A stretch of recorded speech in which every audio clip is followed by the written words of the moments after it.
वक्रतुंड महाकाय सूर्यकोटि संप्रभ निर्विघ्नं कुरु मे देव सर्वकार्येषु सर्वदा।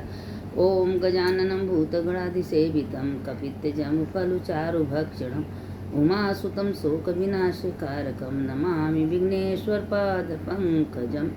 शंकर शंकर हर हर शंकर शंकर शंकर जय जय शंकर। मंगल भवन मंगलहारी उमा जपते ही त्रिपुरारी। देखिए शिव से पुराण की कथा, शिव से जुड़ी कथा हम आप लोग को सुना रहे हैं और महादेव माता पार्वती को कथा कह रही हैं। अब देखिए कि महादेव जो हैं वो पार्वती जी को ही कथा सुनाते हैं। जब पार्वती जी को कथा सुनाते हैं तो जितने देवी देवता हैं 33 कोटि देवी देवता सब इकट्ठा होके महादेव का शिव पुराण का कथा सुनते हैं। देखिए शिव पुराण मामूली नहीं है। आज 5 दिन से खाली पार्थेश्वर महादेव का पूजा का बयान चल रहा है कि पार्थेश्वर महादेव का पूजा का कितनी महिमा है। आप अगर एक शिवलिंग का पूजा कर रही हैं बना के तो समझ अब पर डे 1 करोड़ शिवलिंग का पूजा होता है। यह हम नहीं बोल रहे हैं, शिव पुराण बोल रही है, कि शास्त्र बोल रहा है, कथा बोल रहा है। आज वही भगवान कह रहे हैं कि जो भी शिव शिव कहता है, जिसके सिर पर भस्म होता है, गले में रुद्राक्ष का माला होता है, उसके घर में 24 घंटा त्रिवेणी का वास होता है, उसका मात्र दर्शन कोई कर ले तो उसको त्रिवेणी स्नान करने का फल मिलता है। यह सब जो बोल रहे हैं सब शिव पुराण में लिखी है। हमारे तो देखिए कोई ज्ञान नहीं है, जब तक हम पढ़ेंगे नहीं हम आप लोग को भेजते नहीं हैं। तो शिव पुराण की ही कथा हम आप लोग को भेजते हैं कि आप लोग सुनिए, समझिए और उसमें श्रद्धा प्रकट करिए। एक घड़ी आधे में पुनः एक घड़ी का कथा का कितनी महिमा है। अब इतनी महिमा इस शिव पुराण का है कि बेल वृक्ष का परिक्रमा करना, बेल वृक्ष के नीचे जाना, जल चढ़ाना, रविवार के दिन तो विशेष करके बेल वृक्ष के नीचे जाना, दीपदान करना, जल चढ़ाना, उनको स्पर्श करना, आपका करोड़ों का पाप दूर होता है। आपके शरीर में कोई पाप नहीं रहता है। आपके घर में अगर आपको डर है, शंका है कि हमें पितर परेशान कर रहे हैं, हमारे घर में पितृ दोष है, सिर्फ कुछ नहीं करना है, सिर्फ महादेव के लोग का जल चढ़ा दिए। महादेव में सब लोगों का वास है। इतर पितर गण भूत पिचास डाकनी शाकनी सब शिव जी में हैं। शिव जी को जो पूजा करेगा, आराधना करेगा, अर्चन करेगा, कभी उसको पितृदोष लग ही नहीं सकता है, क्योंकि देवों के देव महादेव हैं, कालों के काल महाकाल हैं। कभी भी उसको कोई दोष नहीं लगता है। और उसके घर में अपने परिवार में एक भी कोई शिव आराधना कर रहा है, शिव पूजन कर रहा है, पूरे परिवार को उसका महत्व उसका पूर्ण जाता है। ये वैशाख महीना चल रहा है, शाम के समय प्रदोष काल में आप एक दीप जला दीजिए बेल पेड़ के नीचे, वहाँ चले जाइए। कुछ नहीं है, 11 बार ओम नमः शिवाय, ओम नमः शिवाय, श्री शिवाय नमस्ते मंत्र बोल लीजिए। श्री शिवाय नमस्तुभ्यम का मंत्र का बहुत ही महिमा है। लोग कहते जो अपने मुख से बोलता है उसका कोई दर्शन कर लेता है तो उसका तत्काल पाप नष्ट हो जाता है। इतनी महिमा है। और जब महिमा सुनेंगे तो आपको होता है कि वो क्या शिव पुराण की महिमा है, क्या रुद्राक्ष की महिमा है, क्या पार्थेश्वर महा की महिमा है। इतने महिमा है कि आपको श्रद्धा अंदर से प्रेम बढ़ेगा कि वास्तव में शिव पुराण की कितनी महिमा है। और इतनी महिमा है कि एक जंगल में एक ब्राह्मण थे, सिर्फ मात्र शिव पुराण की कथा कह रहे थे। और उतने में क्या हुआ कि एक ब्राह्मण के 2 बेटे थे और दोनों बहुत धन उसके पास था, उन्मत्त थे, जैसे मतलब घमंड अहंकार थे। वो कभी किसी को कुछ समझते नहीं थे, आपस में लड़ना झगड़ना सब कुछ था। उसके पिता बहुत समझाते थे कि तुम लोग शास्त्र की बात सुनो, कथा सुनो, पुराण सुनो, लड़ाई झगड़ा मत करो, कहीं जाके वेद अध्ययन। भाई ब्राह्मण के लड़के हो, तुम लोग का कर्तव्य है कि तुम लोग अपने कर्तव्य से विमुख मत हो। लेकिन वो सब सुनते नहीं। तो उसके पिता बहुत क्रोधित हुए। सुनते सुनते एक दिन इतना उनके मुख से निकल गया कि तुम लोग जो है कोई बात नहीं सुनते हो, हाथी मतीन तुम गरजते हो और शेर मतीन दहाड़ते हो, तुम लोग शेर हाथी बन जाओ। अब उसको इतना उसके पिता क्रोध होकर अपने बेटों को दोनों को श्राप दे दिए। अब भाई महात्मा संत थे, उनका बात तो लग ही जाएगा। और जब श्राप दे दिए तो सब अपना क्या किए कि लगे क्षमा प्रार्थना मांगे कि पिताजी हमको माफ़ कर दीजिए। और चल क्या रहा था, बैसाख का महीना चल रहा। अब बैसाख के महीने में जो भी कोई कथा पुराण कोई अच्छी बातें नहीं करता, उसका सब कुछ निष्फल हो जाता है। अब वैसाख का महीना था, तो उसके पिता कहें, जब वो माफ़ी भी सब मांग लें, कहें ठीक है जाओ, अब मेरा श्राप तो भाई झूठा जाएगा नहीं, और जाओ तुम लोग तो हाथी और शेर तो बन ही जाओगे, लेकिन एक दिन कोई जंगल में कोई संत महात्मा पुरुष आएंगे और किसी को शिव पुराण की कथा सुनाएंगे, और तुम लोग आपस में आओगे, इतना ज़्यादा युद्ध लड़ाई करोगे, लड़ते लड़ते लड़ते थक जाओगे और थक के उसी जंगल में गिर जाओगे, लेकिन तुम लोग के कान में एक घड़ी शिव पुराण का कथा चला जाएगा, और उसी कथा से तुम लोग अपने वो राक्षस और हाथी का शेर हाथी का शरीर तुम लोग त्याग दोगे और खूब गंधर्व ऋषि बन जाओगे। और तब वो संत पूछेंगे कि तुम लोग हाथी और सिंह क्यों बने, तब तुम लोग स्वयं बताओगे, आपकी कृपा से मेरा उद्धार हो गया, हम शिव पुराण का कथा सुने हैं और शिव पुराण की इतनी महिमा है, इसीलिए आप लोग से हम कह रहे हैं कि देखिए शिव पुराण की इतनी महिमा है कि वो महिमा चित्रगुप्त यमराज भी नहीं बता सकते। तो इसीलिए कह रहे हैं कि इतनी बढ़िया पूरे महीना चल रहा है। बैसाख महीना में देखिए अक्षय तृतीया का कितनी महिमा है, और चौथुर्थी का महिमा है, पंचमी रोज का तिथि का महिमा है। और महादेव कहते हैं कि महादेव का सबका मुहूर्त दिखा लीजिए, महादेव का कोई मुहूर्त नहीं है, आपको जब समय मिले, दोपहर शाम सवेरे संध्या रात बिरात महादेव के एक लोटा जल चढ़ाइए। नहीं कुछ आपके पास है, मंदिर चले जाइए, वहाँ चुपचाप मौन होके बैठिए, ओम नमः शिवाय नहीं आ रहा है, कुछ नहीं आ रहा है, भगवान के मंदिर चले जाइए, मौन होके बैठ जाइए, उतने में आपका कल्याण हो जाएगा। क्योंकि देवों के देव महादेव हैं, और जो भी महादेव को पकड़ के चलता है, महादेव का आराधना करता है, उसके घर में कभी किसी प्रकार का दोष नहीं रहता है, न कोई पितरों का दोष रहता है, न कोई ऊपरी भेद रहता है, क्योंकि सारे भूत प्रेत पिशाच कोई कर ही नहीं सकता, सब तो महादेव में है।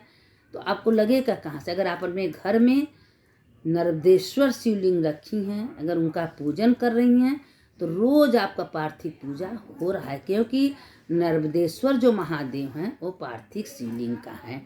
क्योंकि उनको जब राजा मानधाता 1000 पर डे शिव पार्थिव बना के नर्मदा जी में विसर्जन कर रहे थे, उसी समय महादेव उनको वरदान देने के लिए कहे थे।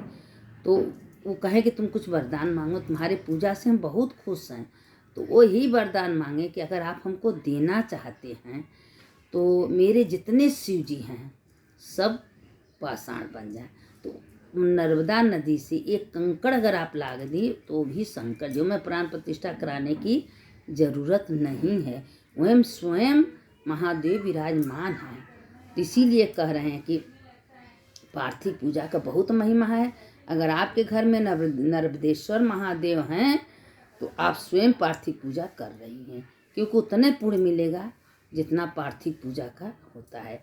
और देखिए सूर्य भी शंकर में है, चंद्रमा भी शंकर में हैं, जितने गण हैं, नंदी हैं, भृंगी हैं, कार्तिक गणेश सब शंकर जी में हैं।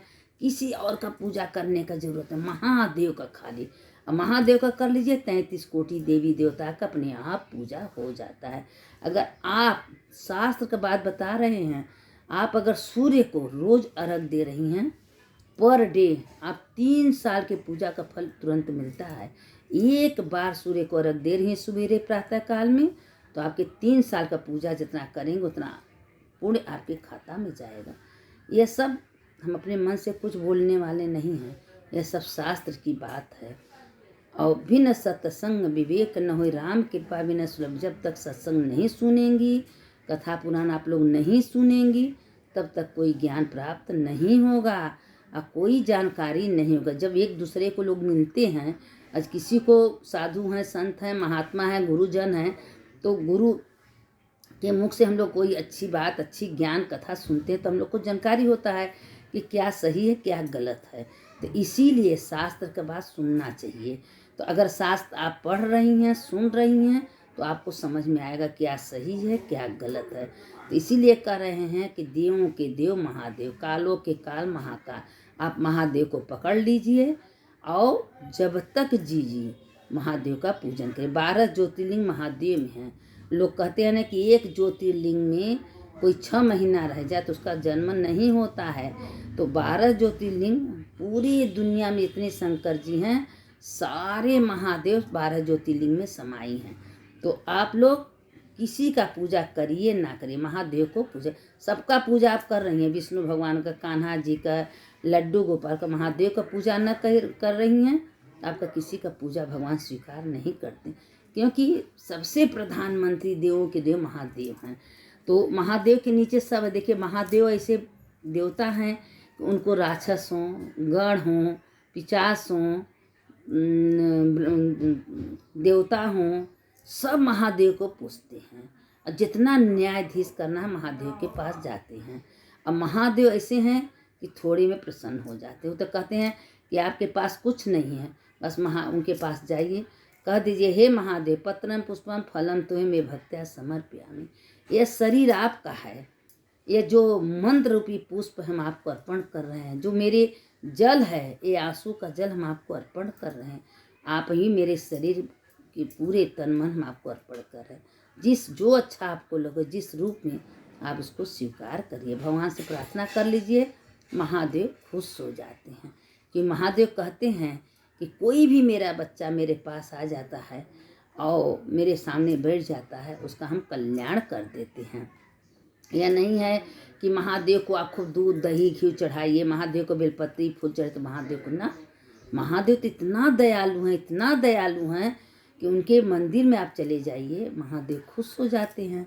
अगर आपके घर में नर्मदेश्वरों का पूजा करिए, आराधना करिए, बैठ के ओम नमः शिवाय ओम नमः शिवाय 10 मिनट भगवान के लिए दे दीजिए। 24 घंटा हम लोग को मिलता है सुबह से शाम तक, तो 24 घंटा में 1 घंटा महादेव के लिए निकाल दीजिए और महादेव का आराधना करिए। कल्याण आपका होगा, किसी और का नहीं, आपके पूरे परिवार का कल्याण होगा, खाली एक महादेव को पूजने से। अब जो विधि का विधान लिखा है 84 लाख जोइन में, हम लोग अच्छा बुरा क्या करके आए हैं, उसका फल तो हमको भोगना ही पड़ेगा। लेकिन आज जो आप लोग अच्छा करेंगे तो इसका फल भी अच्छा होगा।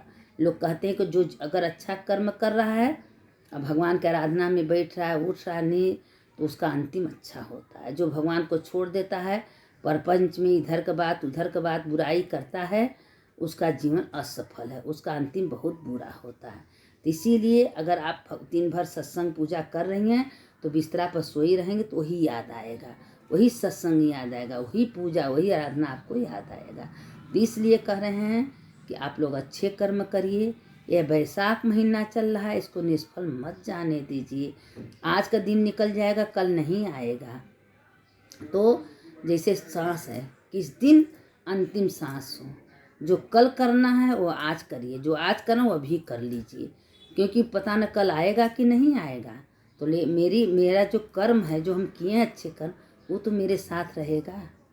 यमराज भगवान देवताओं से कहते हैं कि वही बंदा हमको बहुत प्रिय है कि जो चलते उड़ते बैठते मेरा नाम लेते, नहाते समय 3 अंजलि माँ यमराज को जल जरूर दे दीजिए। यमराजाय नमः, यमराजाय नमः, धर्मराजाय नमः, धर्मराजाय नमः, चित्रगुप्ताय नमः, चित्रगुप्ताय नमः, 3 अंजलि से जल दे दीजिए और फिर 3 बार बोल दीजिए सुधा सुधा सुधा, और आपका दिन रात का पूजा सफल हो जाएगा।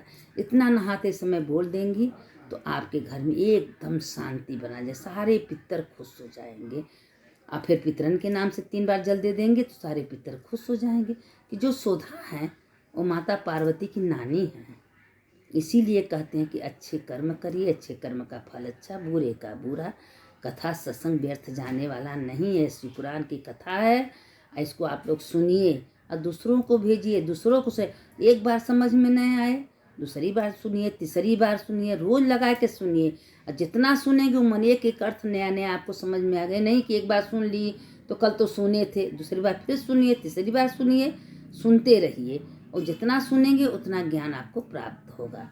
अब इसके आगे का कथा हम आप लोग को कल हम तो छोटे से भेजते हैं कि इतना भी बहुत, देखिए 1 घड़ी का महिमा है, ये तो 14-15 मिनट का कथा तो होती है ना।